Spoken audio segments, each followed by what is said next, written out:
Welcome back. I'm Representative Patricia Morgan, and today we have with us Doug Ouimette, who is a small business owner, runs a Subway, and has seen some hard effects of the minimum wage increase that we had last year, and certainly not looking forward to the one that they're proposing this year. You've actually had to get rid of an employee. Yep. Yeah, and it has hurt a lot. It hurt you, it hurt them. Yeah. It hurt them too, oh, right? Yeah. In this day and age, kids actually, some of the the money is so tight that actually some of the kids come and some of their salary is actually helping pay bills at home. So I know when I let a child go, say a child, say a sophomore or junior in high school, I know personally that some of those children are working because the parents have lost their jobs and that little bit, and they cheerfully pitch in. I get some real good kids who, it's a family operation to get the bills paid at home for a very modest living. So I know when I let somebody go, it's a serious decision, and I don't want to, but you have to. Well, and that kind of goes back to what we were talking about in the last segment. Our economy in Rhode Island just isn't creating jobs. Correct. If a young person, instead of using his money for the date with his girlfriend or his insurance, gas in the car, saving for college, is actually helping support his family because they can't find jobs. Correct. Then again, government, the leaders in our government aren't doing their jobs. Right. They're not changing the fundamental blocks of our economy that are ailing. Just this week, TEPCO, which is a propane gas facility in Providence, closed its doors, right? Yeah, it's unbelievable. Do you know why? Because property taxes. Something like $1 million or something? 400% increase in their property taxes. And government wouldn't talk to this company who was providing about 15, 20 people, not just people, 15 or 20 families with a good living, right? Right. Wouldn't even talk with them about, whoa, you can't raise my taxes 400% in 1 year. So they're gone. We didn't do the work of figuring out why our property tax is so high in Rhode Island. I think we're among the 7th or 8th, maybe 6th or 7th highest in the country, and we're not Hawaii, right? Really high property taxes. You mentioned the litter control. That's a fee you pay. You're going to pick up the litter around your restaurant. Yep. You don't need to pay a fee to somebody in the State House or in government to pick up litter. They're not picking it up. You're doing it. Correct. Incredible amount of regulations.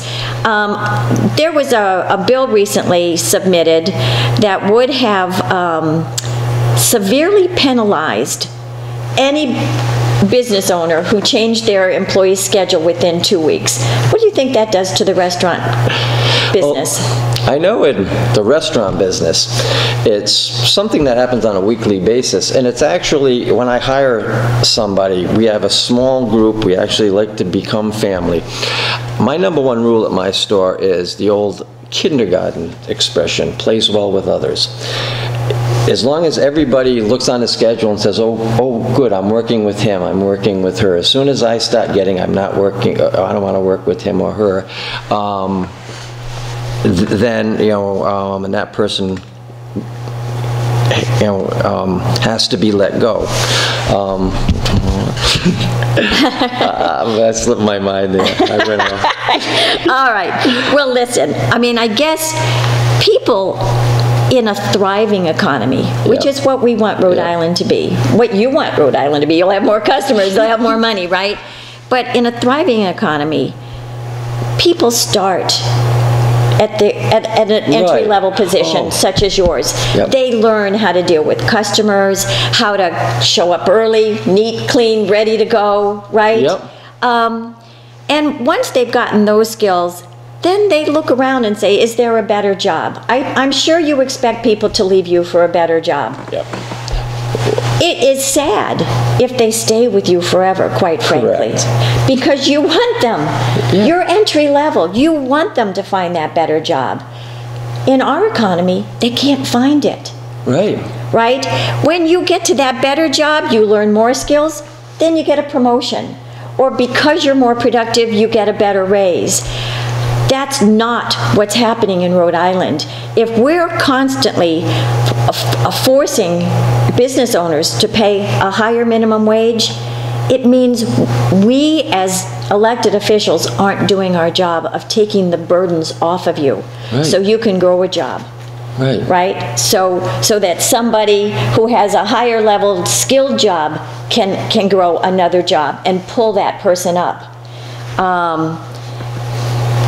What's kind of funny, you know, along with all of the folks who are pushing for this, all of the representatives, et cetera, wherever in each town, you know, it's kind of funny. I'm good friends with a couple of representatives from, you know, from Richmond, Rhode Island, and something they didn't even think of: the little town and city programs hire the young kids. That's probably the #1 especially job for summer jobs. Yeah, for summer jobs. Didn't realize, oh shoot, we pay minimum wage, and their programs weren't budgeted for this. So actually, we're losing some programs. Sure, for 10 kids, it's $20,000. It's not in their budget. Whether it's soccer, youth soccer, Little League. Little League's paying drastically. It's quite a huge thing in Rhode Island, Little League. And yet, fall ball, I mean, I could go on and on and on. But it is kind of funny, and I want to look at them and say, you didn't even think of that. And I'm supposed to hopefully hope you understand what I'm going through, and you don't even understand what you're going through. So yes, I really sit back and try to think of who this helps, and all I can actually truthfully come up with is it's increased tax revenue. That's all I can come up with. The more someone gets paid, the more taxes they pay. And we've already stated that government can never get enough money. But I also think, do you expect your employees to support a family on their jobs with you? No. It was never created for that. Even when I interview someone. Entry-level fast food jobs, and I think it's sad when our elected officials are saying families have to support their jobs, people have to support their families at minimum wage. No, no.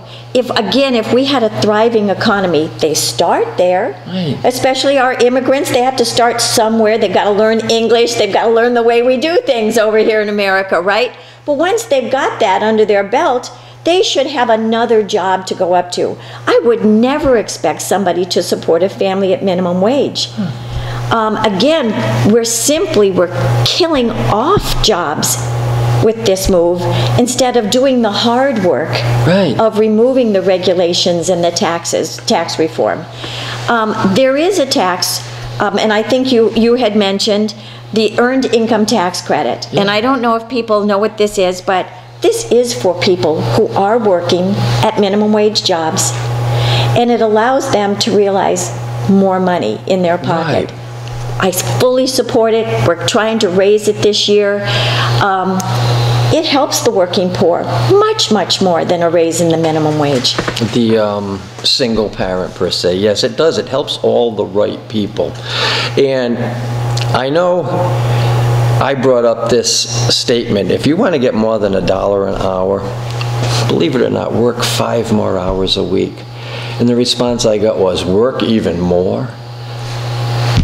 If you worked 5 hours more a week, you would get $25 more. That's more than 50 cents an hour. I mean.